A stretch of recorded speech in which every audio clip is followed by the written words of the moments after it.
I wanted to have fun with a rant and ramble around an objective list for the Steam Next Fest. Now, these festivals have been more increasingly popular over the years, and now we even have like some extra little events strewn throughout the year with sales, demos, and all sorts of cool stuff. And I think it's really great for the gaming community. We're all kind of rallying behind it. Content creators are doing lots of list videos like this and talking about their favorites. You guys are in the comments saying that we should play this game or that game. And, you know, obviously for game marketing, right? The publishers, developers, you guys get to have your games championed in a spotlight that really focuses on you. So that's freaking awesome. Now, not every game is a winner. Some have been mixed reviews or mostly negative, but this is going to be objectively the most popular. What's everyone playing? What's everyone looking at? And we can kind of look at the zeitgeist, see what's happening here, and jump on that wave. So, friends and family, this is it. Top 10 Steam Next Fest 2025's most popular games.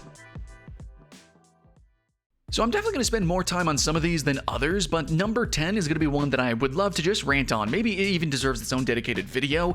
Probably will get a couple of TikToks or shorts about it too, but Baal X Pit or Baal Pit is a game that was, I don't know, I thought it was going to be kind of a meme. I thought it was just going to be a little half-hearted experience. I wanted to jump in. It's number 10. I got to try it, and no, I totally mastered this game. I guess you could say I platinumed it. I did literally everything you could in this demo. I have hours of footage, and honestly, I cannot wait for this to actually release.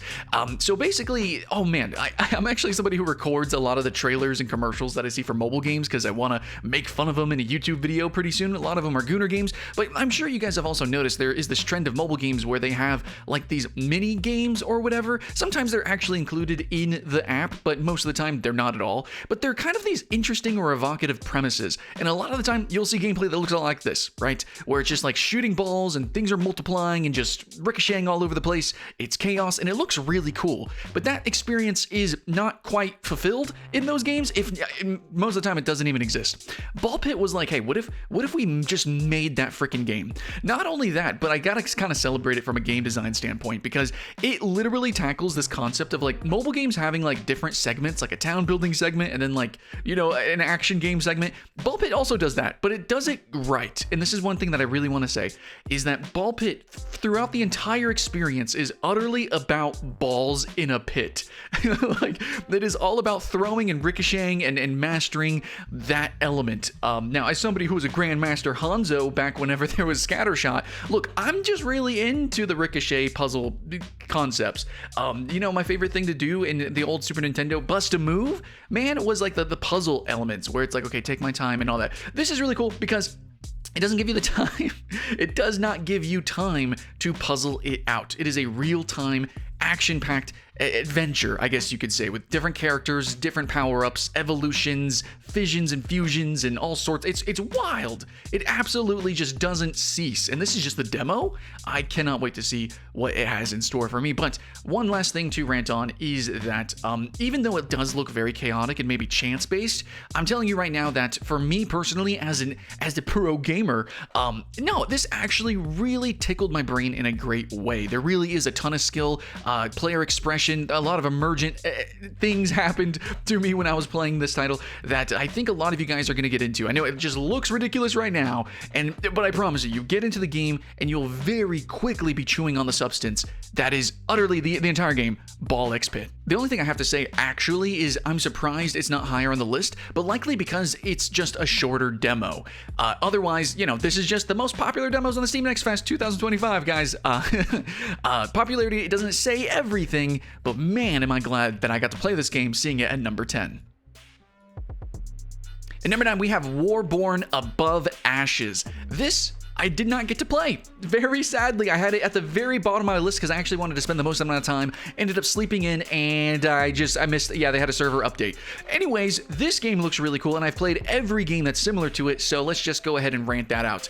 This is something that I've seen recently with a sort of movement or motion in MMO games or MMO lights. I just think it's really its own new thing, and I don't know where this weird pseudo MMO PvP / Zergfest genre is gonna go, but I kind of can't wait to see where it ends up. And I think Warborn and a few of these other titles that have been coming out recently have been really good strides forward with that. Is this going to be the game? Is this a game we really stick to? I don't know, but I'm so happy that it is so exciting to people that it reached number 9 for the Steam Next Fest.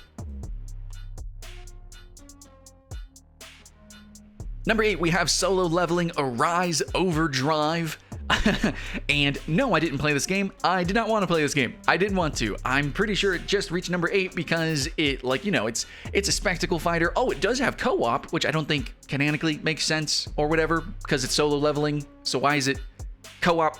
But actually, you know, I would want it co-op, to be honest. I want a game like this that's co-op. Regardless, it's just one of those cheesy spectacle fighters, and I can have fun with those. You know, I play me some Naruto. You know, I'm still very excited to see where this genre could go. But man, solo leveling the anime, I mean, look, I love the webcomic. Okay, I'm there, and I'm there for every webcomic, manga, and anime that is all about like exceeding expectations in terms of like power scaling, power leveling, you know, just go bananas. The sky's the limit, not even break through that, you know, my drill pierce the heavens. This game seems like it's following kind of like the anime a little bit, and I know these kind of games a little, I don't care. I'm just saying that I personally don't care. I hope you guys have fun. Thank you. This is number 8. And number 7, we have Loot of Baal. Now, this one I was really kind of on the fence if I should even try, because, like, how do I even try a demo of this kind of game?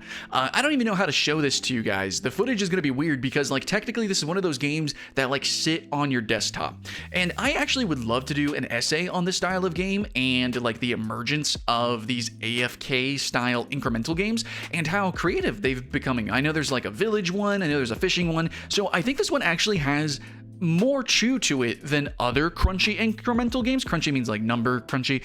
So yeah, I don't know. I can see why, you know, it was kind of interesting. It's at number 7, but at the same time, let me just say this. I'm a little dubious. And number 6, we have Dead as Disco. And I think this is sort of following suit with what we're seeing more and more. We're seeing rhythm games as different genres. So we have like a rhythm game FPSs. We have rhythm game action adventure games.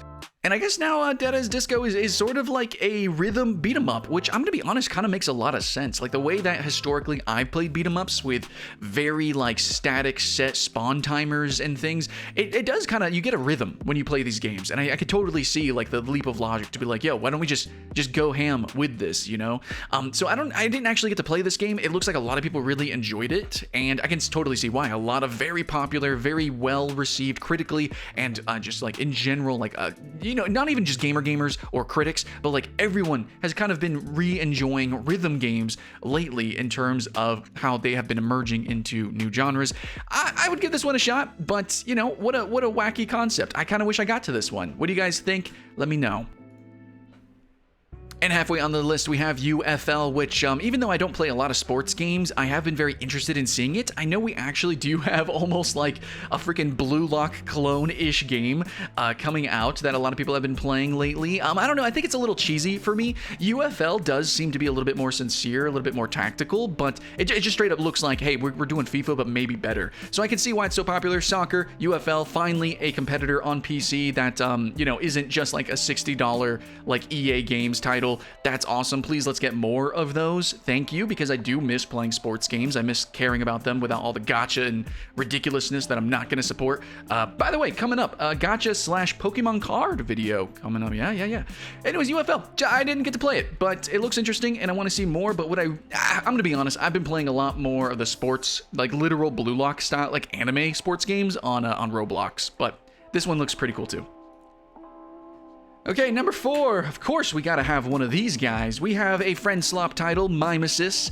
The main gimmick is that it's just like what you think, repo, content warning, you know, Lethal Company, all that good jazz. Actually, there was so many friend slop games this Steam Next Fest. Luckily, though, a lot of them had their reviews available, so I could see that they were already mixed, so I were able to bypass that.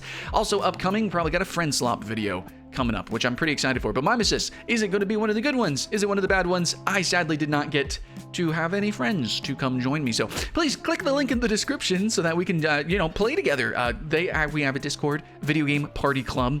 You know, just want to have fun. Just want to be silly. Now, video games don't always have to be so serious, you know, in terms of, unless you have a hilarious friend group, I just don't really see it. But then again, I'm kind of, you know, I'm one of those nerd competitive gamers. So let me know, is Mimesis one of these to go? I did play Content Warning. I really did enjoy Content Warning, and I do want to play more friend sloppy / cozy wholesome games.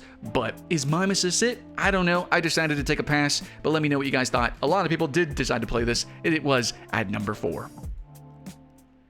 And number 3, which I'm going to come out the gate swinging here. I didn't play too much of it, but I did, especially coming from my history of playing Vindictus and its sister title Dragon Nest, which I love Dragon Nest a lot.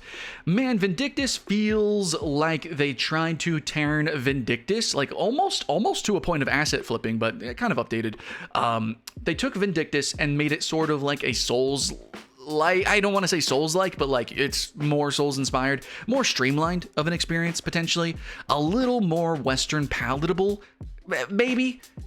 Vindictus Defying Fate is kind of a relaunch of the Vindictus series, and it makes sense. It just feels like it's 5 years late. This game entirely, it ran like garbage. It looks kind of weird. A lot of boobs. First, I'm just straight up gonna tell. It's just really sexualized. And normally I'm a huge fan of that. You know, I can't wait to play Stellar Blade, and I've done many of an H video or H gaming videos on this channel. But I don't know, this game just feels cheesy. So I kind of did, I don't know, I got killed by the first boss and I was like, oh, cool, okay, there's some difficulty, there's some challenge, but it's clunky, it's weird, it's strange, I don't know. I don't think this is gonna be it. I think it's gonna be a mixed review sort of game. I think somebody's gonna play it with their friends for a weekend and have a good time, but is it gonna be the long-lived adventure that Dragon Nest was? And is it gonna live up to the legacy of Vindictus? No, it doesn't, because Vindictus was really only, like, it didn't have that much competition. But nowadays, dudes, guys, friends, ladies, we have so many games to be playing. Do we need to suffer through, you know, sloppy games? I don't know. It's number 3 because I can see why, you know, especially with like Night Rain and like Elden Ring and so many of like these Souls-likes coming out. People see Vindictus like, oh man, yeah, let's do it. Man, I hope you guys have fun. I really do, and I would love to be proven wrong and try this game because there was difficulty. Maybe it does accelerate and there's more going on later on, but it really, I don't know, man. I don't feel like going through the clunk. You know what game was fun and probably is still fun today right out of the gate? Dragon Nest. And my problem that I'm going to end on with this, even though, because number 3, keep this in mind, number 3 most popular game for the Steam Next Fest demos, I just feel like there's a lot of objectively bad game design just baked right into it, and I can't turn my brain off. You know, I did go to college for game design. I have been, even though I act a little bit more sillier, I'm a little bit more of an expert gamer. You know, I tend to be in the 0.01% of any competitive game I play.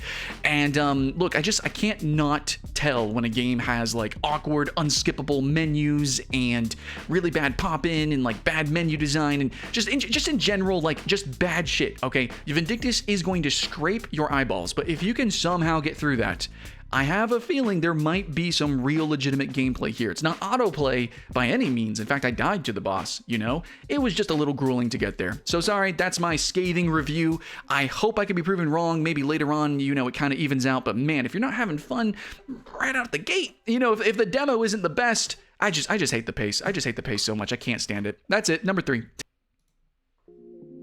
Number 2 is Jump Ship. I'm going to immediately tell you right now that I'm very excited for Jump Ship.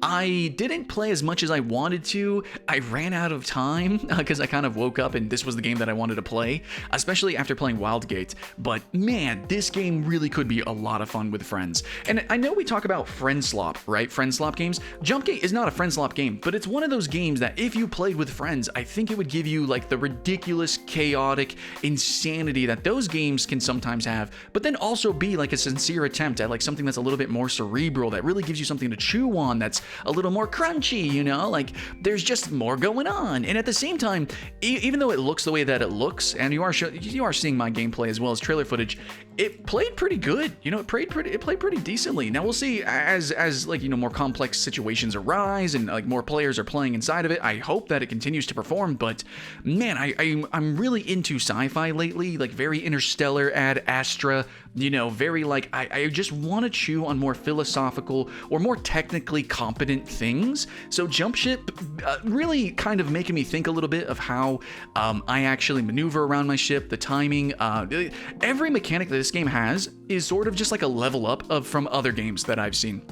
I'm not sure if that's going to be totally true holistically, but like directly comparing it to its number one, which I absolutely will when that happens, I just feel like this is like the cool game. Jump in with your friends.